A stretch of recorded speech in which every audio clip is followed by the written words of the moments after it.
Lep pozdrav vsem še z moje strani. Kot je že predsednik konference napovedal, bomo poskusili danes predlagati en aktivistično perspektivo, ker je ravno tudi cela kognitivna konferenca tudi že obarvana v tem duhu glede svobodne volje oziroma odločanja. Ne samo eno predavanje, pa neko čist minimalistično tudi refleksijo, mogoče kritično na vsakem področju od tistih prvih, ki jih bom predstavil.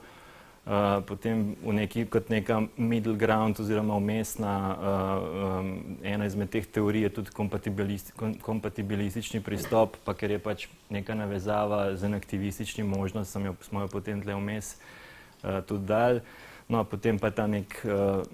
najn z Matejem nek predlog oziroma možen pogled, mogoče kako bi aktivizem to naslovil, pač nekih zelo eksplicitnih povezav in aktivizem s svobodno voljo.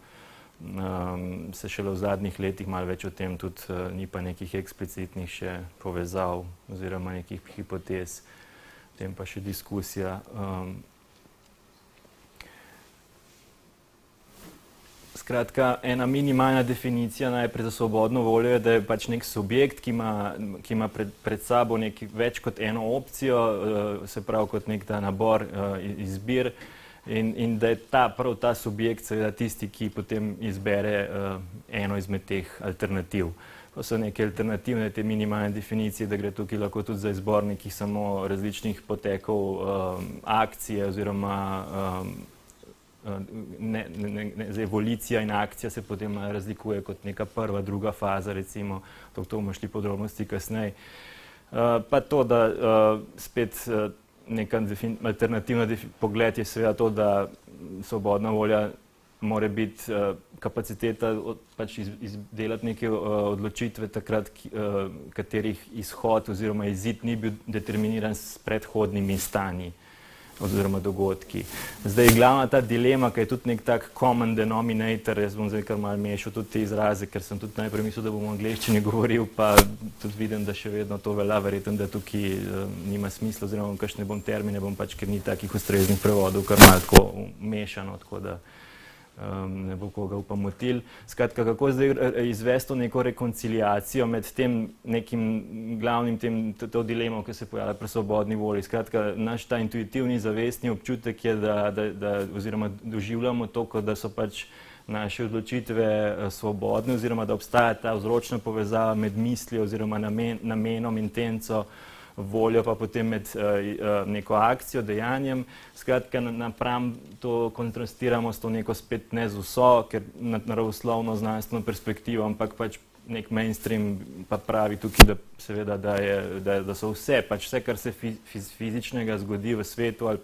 in pač vključujoč naše vedenje, tudi živih biti in tako naprej, da se da razložiti že samo z nekimi operacijskimi mehanizmi oziroma principi pač fizikalno-kemičnih in tako naprej teh osnovnih zakonov, ki veljajo tudi v univerzalnem vesolju. Skratka, to je ta tako imenovan the problem of free will, tako kot imamo tam the mind-body problem, ki je mimogrede tudi potem povezan, mogoče malo o tem kasneje ali pa v diskusiji. Skratka, ta se diskutira v nevroloških, socioloških, filozofskih in drugih kontekstih. Skratka, potem se pa zdaj tako samo tle naštete, pač pregledno malo vsaka od teh glavnih, recimo, perspektiv na svobodno voljo. Najprej imamo to neko, se pravi, ta osnovna delitev je mogoče inkompatibilizem pa kompatibilizem. Zdaj, najprej to pomeni relativno na determinizem. Skratka, determinizem je tisti, ki ga bomo tudi pol obdelali, ena izmed teh, ki pač pravi, da to je ta znana teorija iluzije svobodne volje. Skratka, vse te štiri so, se pravi, če grem kar naštetno, libertarno, nekako metafizični pogled, v teni pravi, potem ta deterministični pogled, pa imamo nek ta hard inkompatibilizem, pa kompatibilizem. Skratka, vsaka od teh bi lahko tudi jo malo ponazorili s tem all or none. Če je all, ko imamo popolno svobodno voljo, none je ta deterministični, da jo sploh nimamo, ampak vsi te štiri, recimo, pogledi se pa nekako relativno na determinizem, ta osnovni koncept, da determinizem pa pač pravi ta neka češ logična premisa, če je vse tako determinirano s fizikalnimi zakoni, potem svobodna volja ne more obstajati, ker ne more biti neke nefizikalnega povoda za, recimo, da bi, ne vem, duša, kakorkoli vplivali na fizični svet in ga spreminjali. Skratka, zdaj bom pač celo to vsakega od teh, ni bilo pa manjkajoče, je pa ta aktivistični pogled. Skratka, mi v tem prispevku oziroma do danes ne bom, čeprav bom na začetku malo tako zgledal, poskušal neke generalne, nove, kakorkoli neke univerzalne ali pa skupnih imenovalcev teh teorij iskati, ampak samo predlagati neki aktivistični pogled na to dilemo. Zdaj, če gremo, kot sem rekel, nekako po tem vrstnem redu, najbolj tak, ker se vse na njega nekako relativno nanaša, bi mogoče sem najprej začel s tem determinističnim pogledom. Skratka, ta trdi, pač zagovarja determinizem, to pomeni, da po tem osnovnem logičnem sklepu svobodna volja ni mogoča, torej je naš ta občutek intuitivni samo iluzija, mimogrede veliko od teh tudi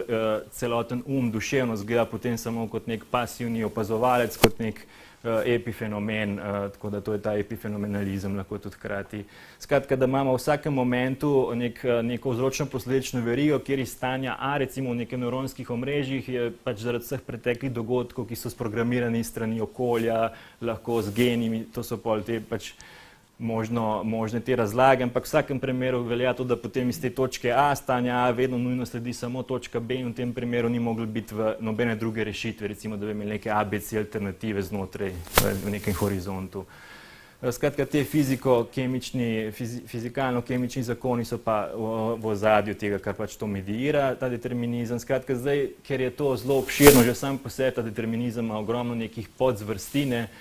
jaz pač, ker malo izhajam bolj primarno iz nevrofiziologije in tako naprej, sem se vsem, pa tudi nevroznanost kot celota se veliko ukvarja tudi s tem, tako da sem tle v tej neki kritiki oziroma bolj podrobnosti se samo tega lotil pač. Tudi kar so se začele razvijati te metodologije, pač real-time spremljanje možganske aktivnosti, se je pa tudi pojavil ta znana pač pionirska oziroma prelomna študija Libeta, ki je potem prek tega EEG potencijala pripravljenosti, readiness potential nekako ugotovila, da pač obstaja predhodi neki zavestni nameri, ki je bila pač poročena strani teh pač preiskovancev, so ugotovili, da neka nevronska aktivnost, ki je povezana s tem motorično izvedbo nekega pač dejanja, da je pač predhodi, iz tega, da je pred samozavestno namero. In iz tega so potem bile najprej te najbolj znane mainstream interpretacije, če zdaj pa to pomeni kot sam še neko metodološko potrditev iluzije svobodne volje. Zdaj, tle so bolj mišljen to, da jaz tle povem nekaj na kratko, sam bolj za razmislek, mogoče za diskusijo. Skratka, tukaj je polno že tudi nekih kritik se pojavili in tisti, ki pač se nekako želimo tukaj neko, kako bi rekel, neko kontrargumentacijo te vulgarno-deterministični in tudi internalistični razlagi, to pomeni, da je vse brain only, oni iščejo še vedno ta kod za vse, tako kot za mind, iščejo samo znotraj možganov.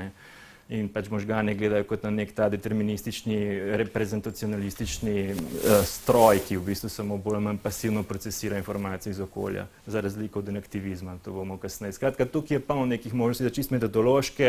metodološke probleme, kdaj se zares nekaj opredeli kot zavestno namero, ali gre tukaj pri kompleksnih procesih odločanja za nek daljši kontinuum procesu, ne pa samo nek diskretni proces, potem možno je, da je ta odločitev recimo za neko akcijo nastala v smislu tega, da recimo ne bilo že navodilo pri neki preiskavi, češ ti boš dvigal recimo tisti prst gor dol na ključno, kako se pač zaželiš, bilo je mogoče samo vprašanje te končne potem motorične izvedbe samo when, kdaj boš potem to naredil, to je tudi razlika, ali se ti nekaj odločiš vsebinsko, on the content level, da boš sploh nekaj naredil, potem pa samo še ono vprašanje zadnje, kdaj boš nekaj naredil, tukaj je lahko tudi to bilo v bistvu zajeto. Potem pa čisto kot neko vprašanje za razmislek, tudi če bi mi, recimo, da ne bi šlo za ta razkorak časovni, se pravi, da je neka zavestna namera post hoc neke nevronske aktivnosti, mi bi še vedno imeli tukaj problem z determinizmom, tudi če bi bilo nekaj sinhrono, recimo, da bi mi izmerili pa neko drugo nevronsko aktivnost, ki se pojavi v času ali pa recimo, ko bi ti sporočil zavest in nameri, bi imel še zmeraj ta problem, da bi nam pač deterministi vedno rekli, ja, se to pač izhaja samo iz tiste možganske aktivnosti. Skratka, ni tle samo ta časovni problem, ne, ampak bi bile vedno možno neke deterministične razlage, tudi dokler ostanemo znotraj internalistične paradigme, skratka, da gledamo te nevronske korelate in potem vlečemo pač nekako posledice direktno iz tega za samo duševnost ali dejanja, s tem tudi odločanje. Potem, tukaj se ne bi zdaj preveč ustavljal v tej kritiki, no. Pol je še ta nek znan bil kompromis, mi zaradi svobodne volje vidim, da že časovno gre slabo. V glavnem, tukaj je nek veto bil potem predlagan kot nek poskus kompromisa, ki pa v bistvu je paradoksen, notranje nekonsistenten, ker v bistvu tudi veto ne more zdaj izhaja iz istih logičnih mehanizmov, dokler ostajamo znotraj njihove paradigme. Ne more zdaj kar naenkrat se pojavi v nekem veto, je pa kar naenkrat prostor za pravo svobodno voljo. Skratka, potem eni poudarjajo še podzavedne procese, kontinuum, da je to bilo že pred tem, ampak to pa spet težko potem rečemo, ker ponovadi si razlagamo za svobodno voljo kot nek zavestni, deliberativni proces. Avtonomni živi sistemi pa pač se drugače lahko razlagajo, če ne drugega saj s tem, kot da imajo neko oddaljenost od tega direktnega determinizma, ravno s temi mehanizmi, ki ste jih poslušali že danes za avtonomijo, to bomo pač kasneje, tukaj bomo mogli malo pohiteti.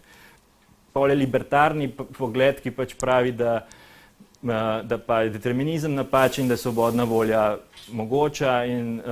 skratka, tukaj gre pa za neke nematerialistične, dualistične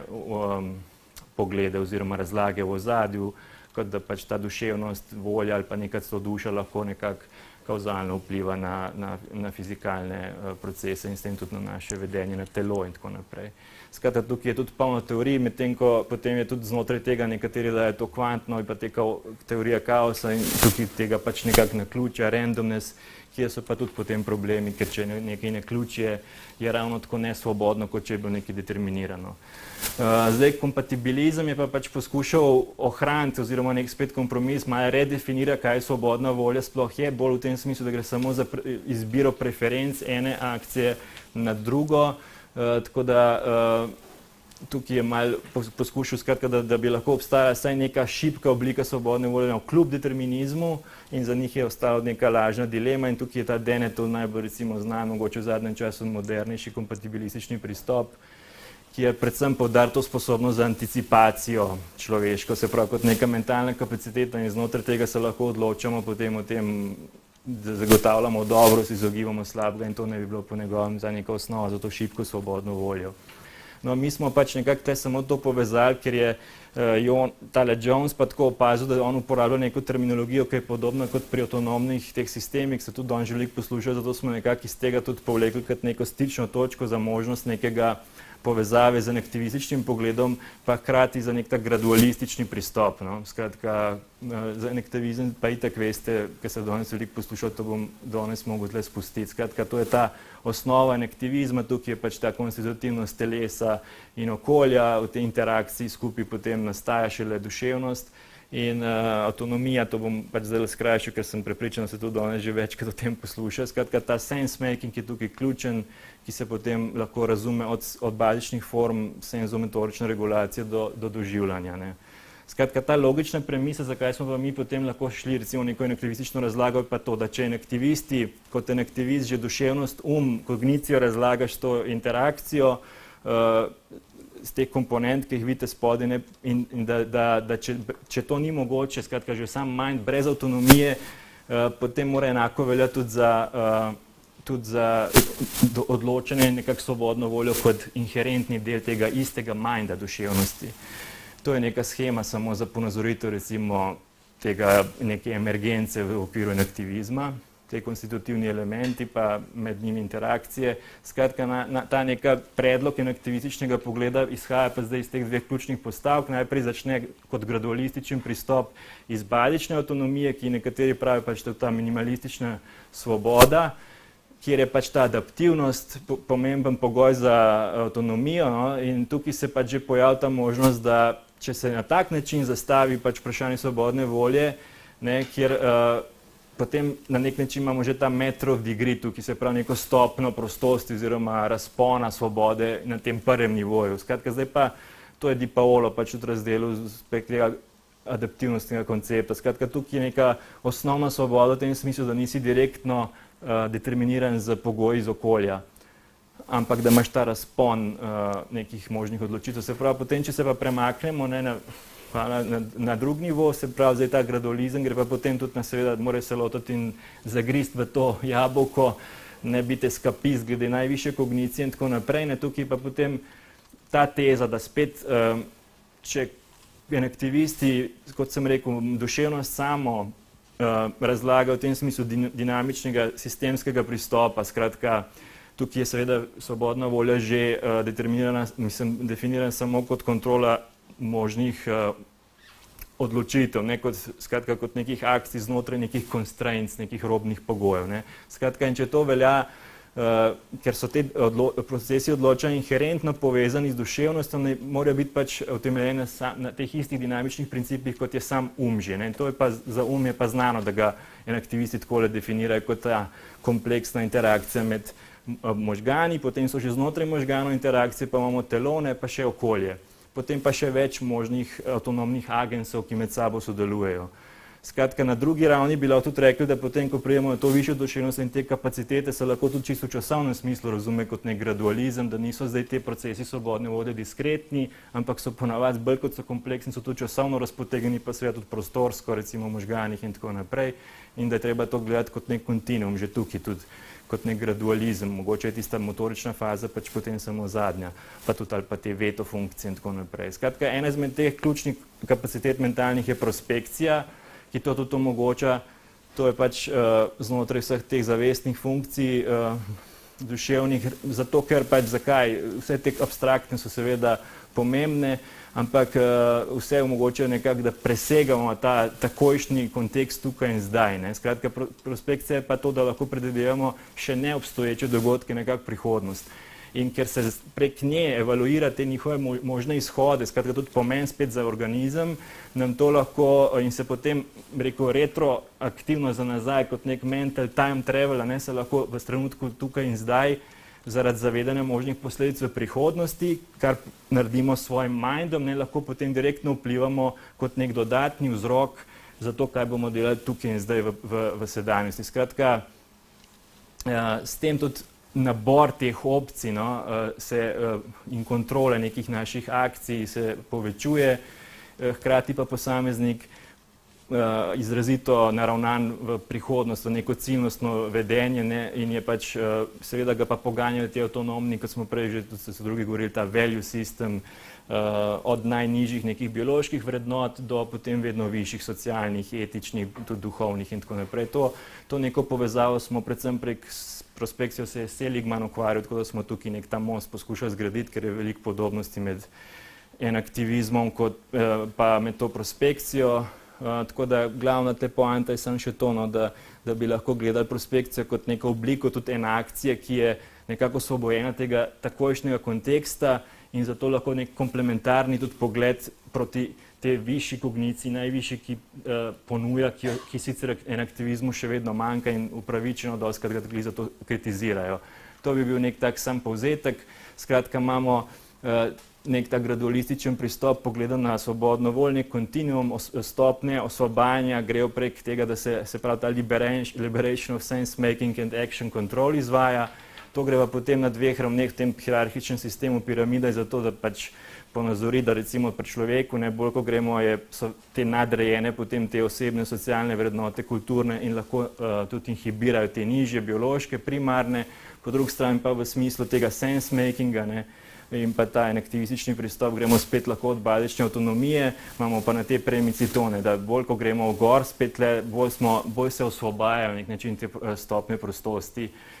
recimo od bazične avtonomije pa preko senzomotorične regulacije do teh najvišjih simboličnih funkcij. Skratka, v tem smislu, potem sam še kot zadnja,